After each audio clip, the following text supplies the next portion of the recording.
Cooking with Kimberley, brought to you by RB Community Church.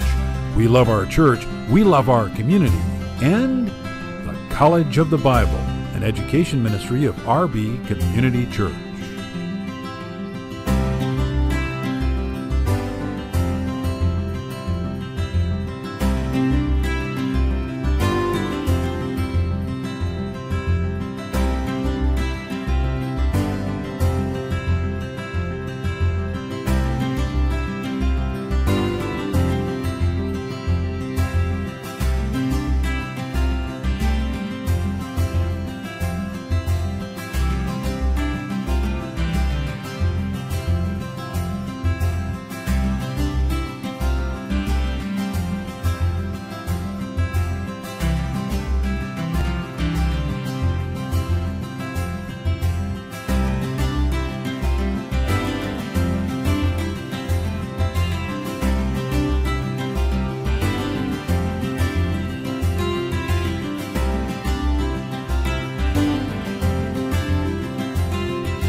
Hi!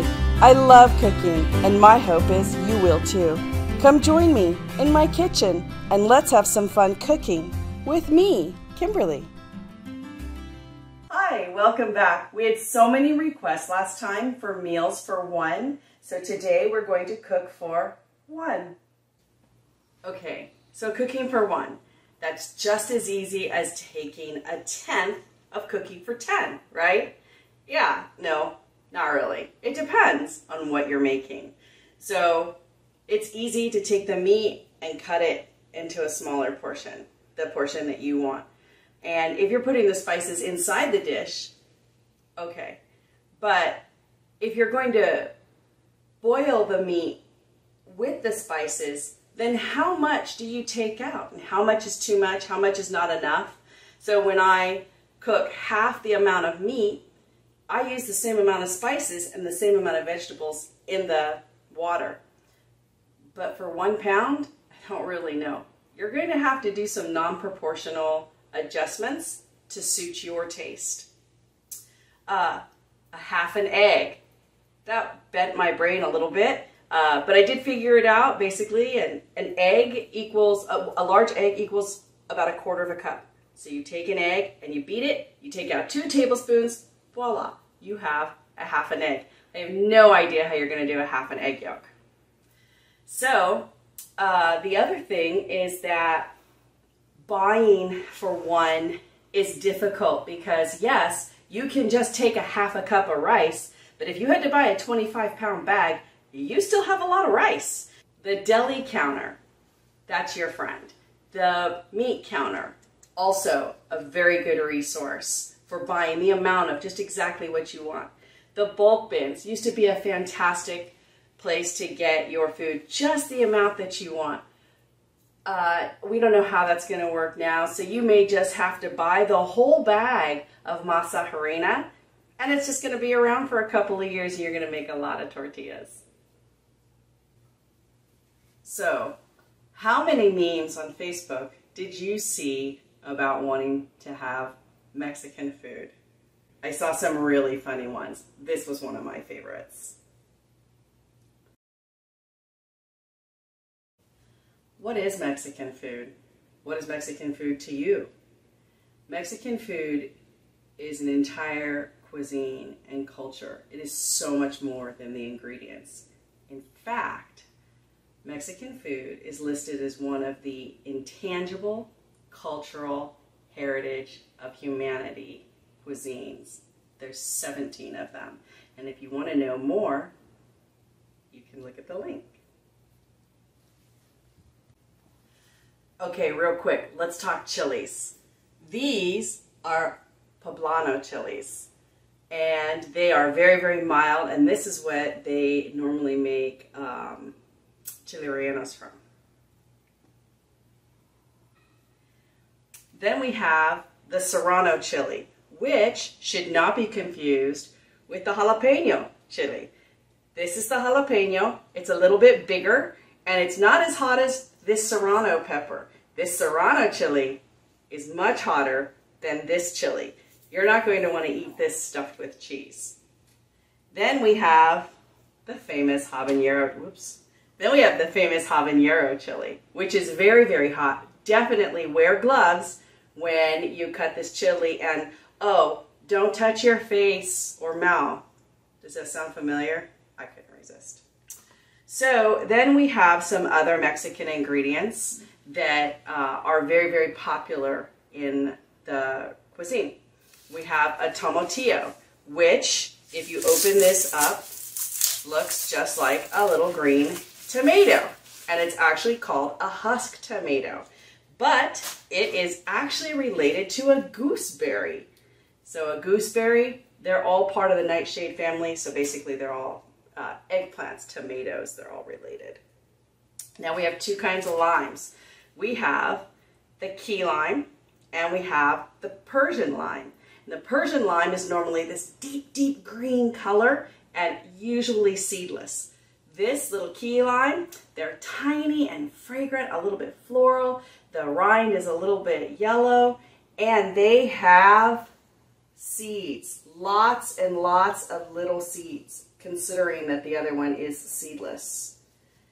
They have a much thinner rind, whereas the Persian lime has a thicker rind. Hatch chilies. It turns out there actually isn't a chili called hatch chilies, but there is a little village, about 1,500 people, in New Mexico called Hatch, and they have made themselves famous by having a chili festival every year where they are considered the chili capital of the world. So when John and I went there, he got me some Hatch chilies.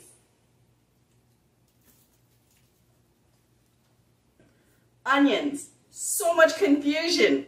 We have green onions, scallions, spring onions, Mexican onions.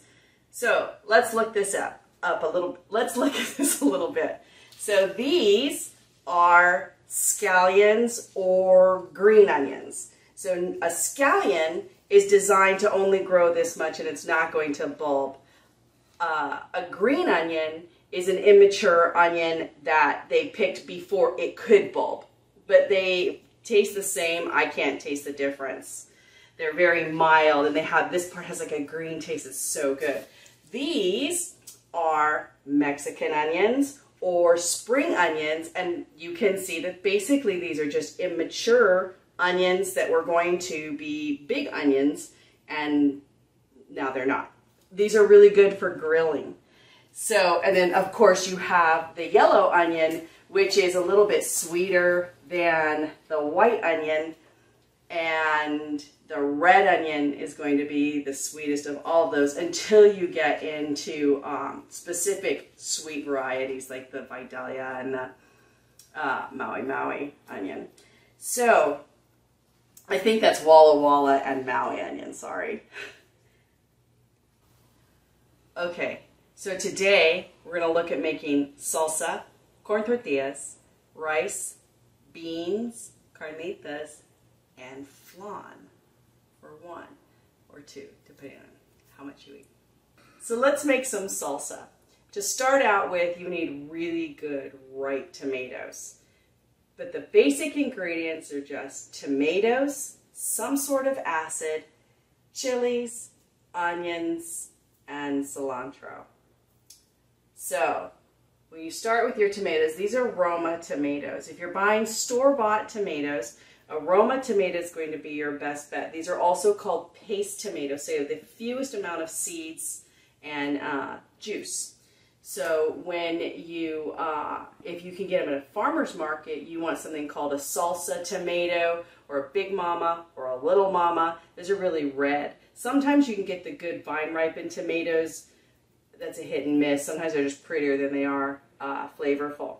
If push comes to shove, cherry tomatoes are your friend. So they're a little on the juicy side, but they have a wonderful deep, rich, tomatoey taste. And the skins are a little bit thicker, so you have to work a little bit harder at chopping them up. So then you have to decide what kind of chili you want. Do you want the Serrano chili, which is a little bit hotter? So this is what it looks like inside. You have tiny little seeds. And then you have the jalapeno pepper, which isn't quite as hot, and it has a greener taste to it, which I personally really like. So you can make this less hot. Then we have lime. And so you have a choice between the Persian lime and the key lime. And we talked about this earlier. The key lime is not going to be quite as acidic, but sometimes Persian limes can be bitter. So you are going to need to taste it and work on that. So we have our cilantro, and I've cut up the jalapeno really, really little, and we have some garlic, and we have our onions. Now remember, we're only making about a cup of salsa. So the other thing is, a lot of people ask me, what's the difference between salsa and pico de gallo?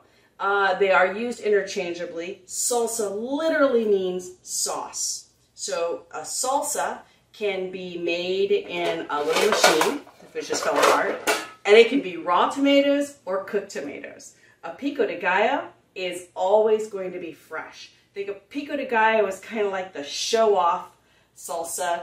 Everybody wants to be seen, so it's sort of a rougher chop. It's not as much work for cutting if you're making it, you know, for one person. But if you're making a lot, the machine is definitely going to be the way to go. But I would still stay with fresh tomatoes because I think they taste better. Another thought on tomatoes, if you have to choose between the right kind of tomato and a riper tomato, by all means, please go with the riper tomato. Go with the tomato that smells the best when you touch it and smell it. That's going to be the tomato that you're going to want to eat, right? Okay, so let's get started. We are going to core our tomato, and we're going to cut it in half. And see how there's not too much seeds in there? And then, and thank goodness we're only doing salsa for one. I'm here all night. Okay, so see how this is a nice rough chop? Dull knife, apparently. Okay, so then we're going to put in some jalapenos. And we're going to put in the onions. And the cilantro. And if you don't love cilantro, that's okay. We can't be friends, but that's okay if you don't like cilantro. You cannot substitute cilantro with regular parsley though, because your salsa will be bitter. It's not the same. So I put a lot of cilantro in there because I like cilantro. We're going to take our garlic and we're going to smash that in there like that. And it's however much garlic you want in it. Now, I promised you a way that I'm going to show you how to do this jalapeno without having to rib it by hand. So this is how you get it. You kind of cut it like you're going to do an onion. And you sort of just go around and turn it and keep sawing it. And what you're doing is you're de-ribbing and de-seeding all at the same time. And now you have a little jalapeno core. That's cool. That's hot. That's going to be a really hot part of the pepper. So then you just take this and you face it down and you slice it into these little tiny strips. And then after you do that, you just chop it like so. And that's how I got all those tiny little pieces. The Serrano, you're going to have to dig in there with your fingers. I'm not into doing that right now. So then we're going to put the acid in. We're going to use this Persian lime. There's our acid. And then just so I can show you, this is so little. So then you're going to stick that little lime in there. That little key lime had a lot of juice in there. So now we're going to stir this up. And this is where you can get kind of creative. So we can put some basil in here. Scoop everything over here. You just sort of roll it up.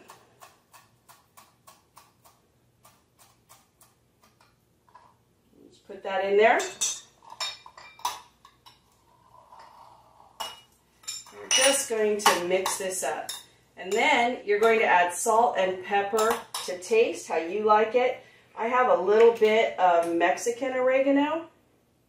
So one of the things that's really neat, I'm not going to put all this in there. See all those little flowers? Mexican oregano is just different. I can't tell you the exact reason why it's different, other than I've noticed that Mexican oregano has little flowers in it. So you just keep mixing this up, and I know that's super chunky, but I forgot to cut tomatoes ahead of time. Okay, so now you have your salsa is ready to go, and if you want to put green onions in it, like the green part, I think that's really tasty. I know that there seems to be some concern about using raw green onions, so that's entirely up to you. The other thing, if you just really want to go over the top with your salsa, is put in some chopped up avocado. So good. Cooking with Kimberley will return after this important message.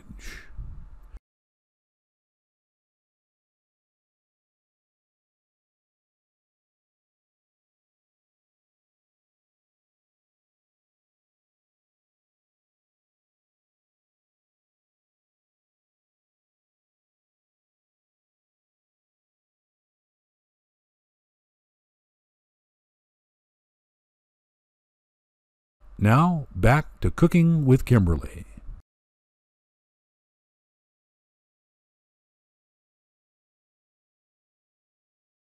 Let's make some corn tortillas. The hardest part about making tortillas is just waiting for them to finish cooking. They are so good. Whether you make corn or flour, they are just wonderful. Today we're going to make corn because they're even easier.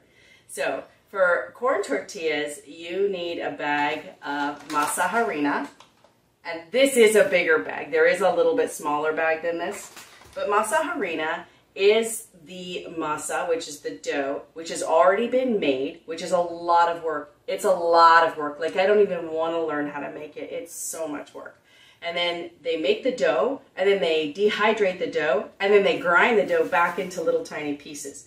And so then it looks like this, and it feels like a super, super fine cornmeal, but it's finer than that, and they're not interchangeable. So all we're going to do is rehydrate this. So we're going to take our salt. I use Himalayan salt. So with Himalayan salt, if you want to taste the salt, you need a little bit more, but it's worth it. It's really good. So then you put a little bit of salt in your dough. And then you take your water, and this is very warm water, and we're going to add 6 tablespoons all together, and I can't count and talk, and that's 5. So then we just stir it all up. So you want to stir this, and I held back a little bit of the water because you don't want it too sticky, just like our unleavened bread, right? So this looks pretty good. Now it's rehydrating.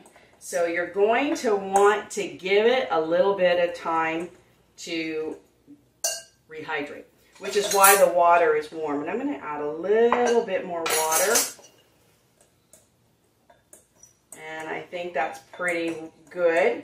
And so corn tortillas aren't like, corn flour isn't like wheat flour. So there's no gluten in here, which is great if you are gluten-free. But it also means that you can touch it all you want and it's not going to get tough or weird or stringy or chewy. Okay, so we're just going to let that sit for just a minute. And ultimately, if you're making a lot of tortillas, you might want to let that sit for 30 minutes, 20, 30 minutes. To just really, really let it hydrate. We're making 4 tortillas, so it's not that important. So I did cut my perfect circles. Yeah, so the dough is really sticky, and you don't reflour it or anything, so you have to just kind of get it in the one shot. This is a tortilla press, and if you are going to make tortillas regularly, which I think you might start, it's a $10 investment, and it's fun. Look, you just put it down and you click it down. Okay, so you're going to need some little papers. Some people use plastic, some people use paper. I prefer parchment paper. Let's see how these are doing. This looks pretty good. So now you're going to squish this all together. And you're making a dough ball. It seems easy when nobody's watching you. Okay, so one of the secrets is if you make your ball, now that's one tortilla and there's another tortilla, and you pat it and it sticks to your hand, it's still too sticky and you need to add a little bit more masa harina flour, corn flour. So we're good. So we're going to put this in here. I'm going to put that one here. Just kind of squish on there. And then if you like thinner tortillas, you're going to put another one on top and another piece of paper. And you're going to put this right on there. Push it down a little bit. And then you just push it down. Give it a second to stretch out. And now you have these cute little tortillas. And so they weren't quite centered, so you have this little imprint, and that's okay. So you put those here, you divide this in half. Okay, the other thing you need to know about the masa harina, the corn tortilla dough, and the flour tortilla dough as well, is it dries out pretty quickly, especially when you have a fan on. So I'm just going to stick that on there. All right. Flatten these out. Okay, so as you can see, I'm having a heck of a time. So as you can see, these have these little ridges in them, which isn't what we want. So now you take your piece of paper,